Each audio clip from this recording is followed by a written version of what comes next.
আজকে আমরা সকলের আজকের টপিক আবার রাখি গাঙ্গুলির দেওয়া কবিতার বন্ধু। খুব সুন্দর সুন্দর কয়েকটা টপিকও দিয়ে রেখেছে। থ্যাংক ইউ, তোমাকে আগে আমি ধন্যবাদ জানালাম, আরও এরকম সমানে টপিক দিতে থাকো।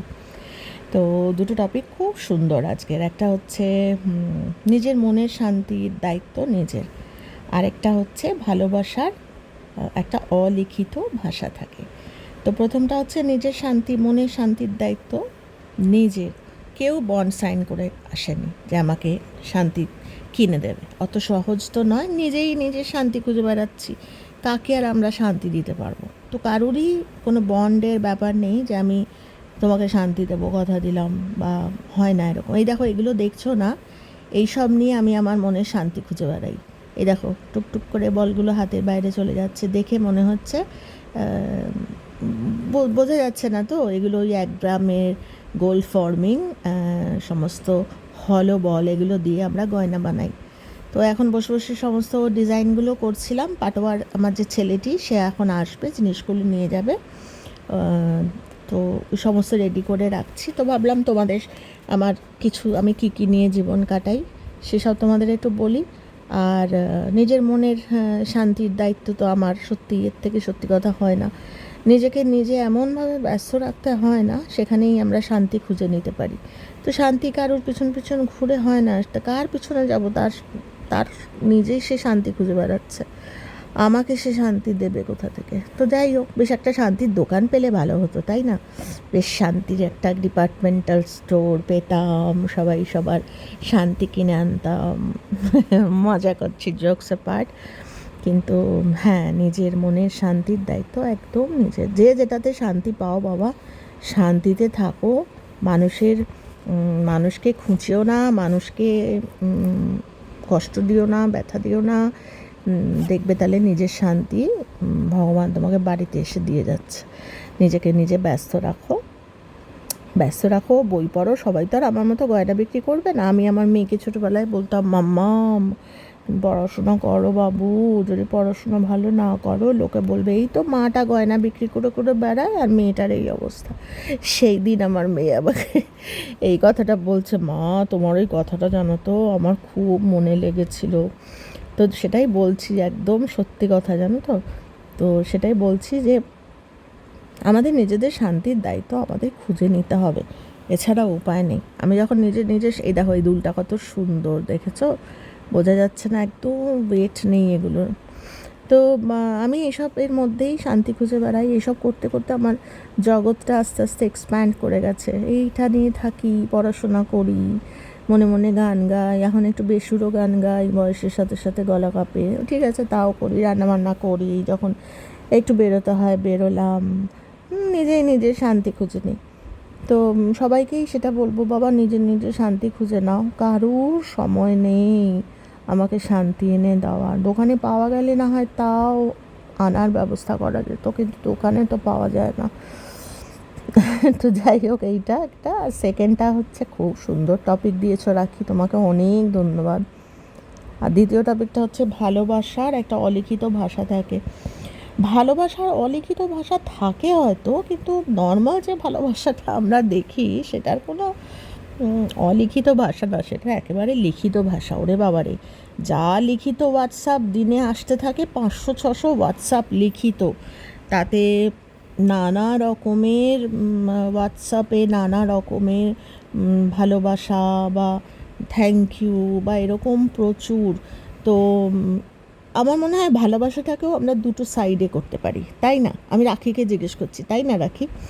ভালোবাসাটাও বোধহয় দুরকম। একটা ভালোবাসা হচ্ছে যেটা ভীষণ মানে কোনো অলিখিত না, একেবারে লিখিত ভাষা, যেটা তোমাকে আমি খুব ভালোবাসি, তোমাকে ছাড়া আমার চলবে না, তারপর তুমি আমার এত উপকার করেছো। এইসব তো লিখিত ভাষা, তাই না? কিন্তু সেগুলো জানো তো একদম সাময়িক, ওগুলো অলিখিত না। হ্যাঁ, একটা অলিখিত ভাষা আছে, সেটা কিন্তু সেটা একটু অন্য। সেইটা কিন্তু সেই অলিখিত ভাষার জন্য একটা মন ডেভেলপ করতে হয়। সেই যে মনটা আমরা ডেভেলপ করব, সেটাতে আমি কাউকে, আমার মনেই হবে না যে আমি কাউকে হোয়াটসঅ্যাপ করে বলি যে আমি তোমায় ভালোবাসি বা থ্যাংক ইউ, আমার ভিতরকার ভাইব্রেশনে টের পাবে। আমাকে বলতেই হবে না। আমি তার জন্য এতটাই চিন্তা করব, আমি তাকে এতটাই ভালোবাসবো যে আমার কোনো লিখে প্রকাশ করার দরকার বা বলে প্রকাশ করার দরকার হবে না। আমি আমার যে ভিতরের ভাইব্রেশনটা, যেটা আমার চিন্তাভাবনায়, যেটা আমার তার সম্বন্ধে চেতনায়, যেরকম এরকম অনেক মানুষ আছে যাদের সাথে খুব একটা যোগাযোগও নেই, তাদের প্রতিও কিন্তু একটা ভালোবাসার একটা অলিখিত ভাষা থাকে।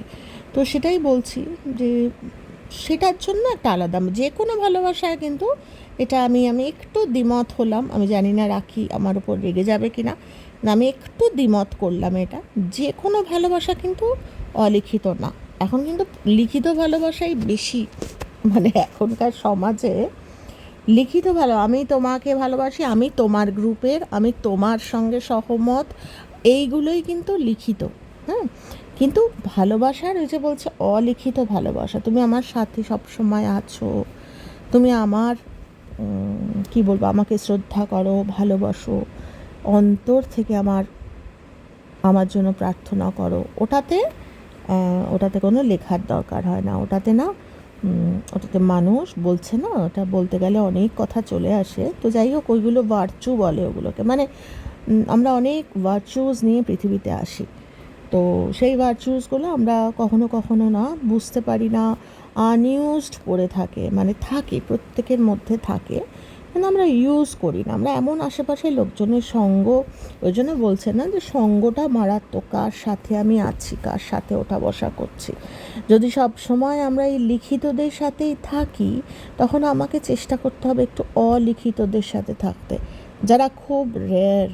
যেরকম এত তো ডিটেল আমি বলতে পারছি না, তো একটু ভাবলে আমার মনে হয় বোঝা যাবে যে কিছু ক্ষেত্রে আমার ভালোবাসাটা আমার প্রার্থনায়, একমাত্র প্রার্থনার ভাষা হচ্ছে অলিখিত ভাষা। আর কোনো ভালোবাসা, প্রার্থনা তো আমরা সবার জন্য পাঠাতে পারি না, আমাদের সেই মনই ডেভেলপ করে না। আমরা চেনা জানা মানুষ ছাড়া, যাকে আমি পছন্দ করি তাকে ছাড়া আমরা পাঠাতেই পারি না। তো সেটাই বলছি যে যে কোনো ভালোবাসার কিন্তু অলিখিত ওই ভাইব্রেশন নেই। ওই ভালোবাসা আনার জন্য আমাকে কিন্তু ওই ভার্চুগুলো, মানে কি বলবো, ওগুলো প্রেয়ার করেই আনতে হয়। যে আমার দরকার হবে না, আমি যে ভালোবাসি টের পাবে, আমাকে মুখে বলতে হবে না, সে টের পাবে, কেননা আমার প্রার্থনা যাচ্ছে তার। এরকম অনেক ক্ষেত্রে হয়, এরকম জীবনে প্রচুর ইয়েতে রয়েছে যে ভালোবাসার এতটা মারাত্মক অলিখিত একটা ভাইব্রেশন আছে না, যে অসুস্থ রোগীকে সুস্থ বানিয়ে দেওয়া যায়। যে একেবারেই ভালোবাসতো না আমাকে, বলছে না বনের পাখি পোষ মানে এই অলিখিত ভাষায়, ভালোবাসায়। তো সেটাই বলছি, এটা খুব সিগনিফিক্যান্ট আজকের দুনিয়ায়, ভীষণ সিগনিফিক্যান্ট। এখন এত মানুষ এত ভোকাল না, সবাই কথা বলে।